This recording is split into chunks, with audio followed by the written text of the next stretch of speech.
Primal Season 3 Episode 2 begins in a place that feels almost untouched by violence. A wide, quiet lake stretches across the land, its surface smooth and reflective under the soft afternoon light. Animals of different kinds gather along the shore, drinking calmly, lowering their heads without fear. Some graze nearby, others rest in the shade. A mother lies close to the water, gently nursing her baby, her breathing slow and relaxed. Nothing about the moment suggests danger. It feels like the world has paused, allowing life to exist without pain, even if only briefly. That peace slowly starts to crack. From deep within the forest, a distant sound echoes through the air. Footsteps. Heavy, uneven, unnatural. The animals lift their heads, ears twitching. At first, none of them move. They listen, frozen in uncertainty, hoping the sound will fade. Instead, it grows closer. Then one animal notices something that makes its blood run cold. The sharp, unmistakable tip of a spear slowly pushing out from the shadows between the trees.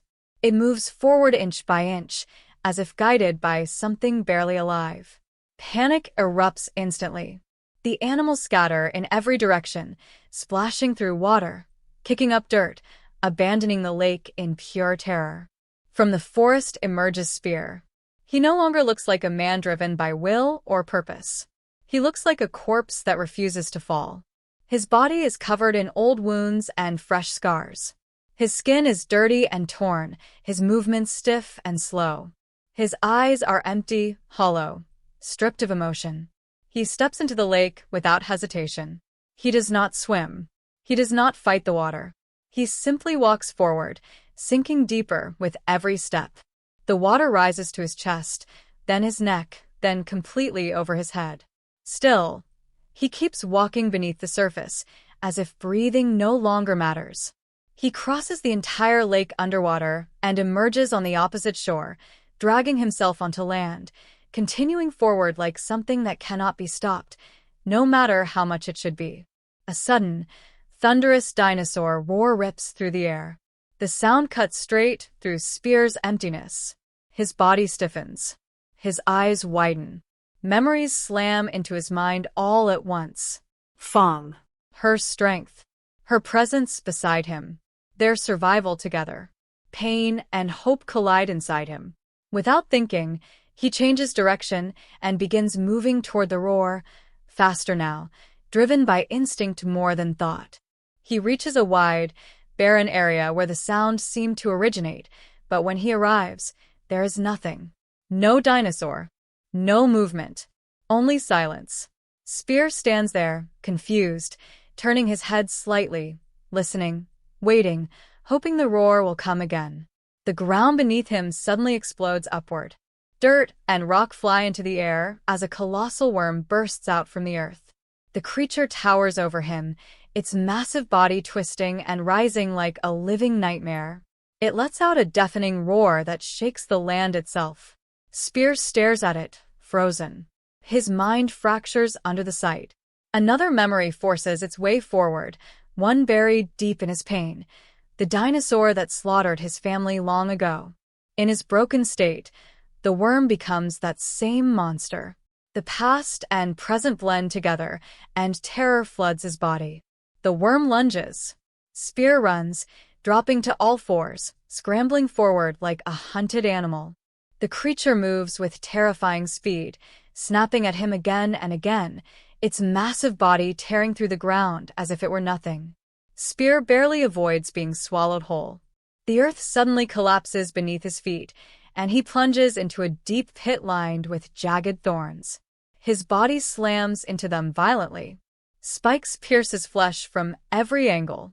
He screams in agony as blood pours from his wounds, his body trembling in pain. Above him, the worm looms, ready to finish him. Instead of killing him, the worm shoves him out of the pit, trying to force him into its mouth. Then, without explanation, it retreats back into the ground and disappears. Spear lies there, shaking, bleeding, confused. He does not understand why he is still alive. Slowly, painfully, he forces himself to stand. His body screams for rest, but his mind refuses. He starts walking again. The ground erupts once more. The worm returns, more aggressive than before. This time, Spear does not run. Rage takes over. He fights inside the creature's mouth, struggling desperately, using everything he has left. He manages to escape, tearing free. The worm swings its massive tail, trying to crush him, but Spear lunges forward and bites into its flesh with his teeth, ripping it apart. The creature screeches in pain. The worm grabs him again, dragging him toward its jaws, moments away from death. Suddenly, sunlight breaks across the land. The worm's skin begins to burn under the light. It screams in agony, writhing violently before diving back beneath the sand to escape the sun. Silence returns. The creature is gone. Spear stands alone in the empty desert, battered but alive. He walks on. Days pass. Time loses meaning. Spear keeps moving forward, endlessly, without rest, without purpose beyond survival. Eventually, he reaches a strange place. A gigantic fly approaches him, hovering in front of his face, studying him. Then it vanishes.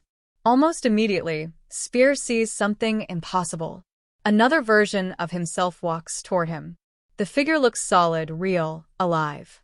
Spear grips his spear tightly, touching it as if to ground himself, unsure whether his mind is finally breaking. Rain begins to fall. Cold, heavy drops soak the land. Then the rain turns into fire. Flames pour from the sky. The other Spear screams as he burns alive. Spear feels the fire on his own body. He screams as his flesh burns away, leaving only a skeleton. Darkness consumes everything. Spear jolts awake, screaming. Heavy rain is still falling, real this time. He hears another roar. Fear surges through him. Believing the worm has returned, he climbs a tall tree and hides among the branches, watching the land below. He waits there through the night. When the sun rises, he climbs down. The roar comes again. This time, it sounds different. Like a dinosaur. Hope sparks inside him. He follows the sound, climbing a massive mountain with tremendous effort. At the peak, he finds a cave. Inside, light glows ahead. He walks toward it and emerges into a breathtaking kingdom. The land is rich, vibrant, and alive. Spear wanders through it in awe, unaware that a cat-like creature stalks him silently from the shadows. He reaches the center of the kingdom and hears the roar again, coming from a nearby den. His face fills with joy. He believes it is Fong. But when the creature steps out, his hope dies instantly. It is a lion. The lion roars and attacks. Spear fights back. The lion bites into his arm. Spear explodes with fury, slamming the beast into the ground and killing it. Silence breaks as more lions appear. A full pride surrounds him. Spear runs, knowing he cannot win. The ground collapses beneath them, dropping them into an underground ocean. The lions drown one by one. Spear walks calmly beneath the water and escapes. 2 more lions attack him. He kills them brutally. Then a massive black lion appears. The alpha. The others step aside. The black lion charges, tossing Spear violently. Spear notices a skeleton holding a spear. He grabs it and charges back. With a furious roar, he leaps and drives the spear through the lion's mouth, killing it instantly.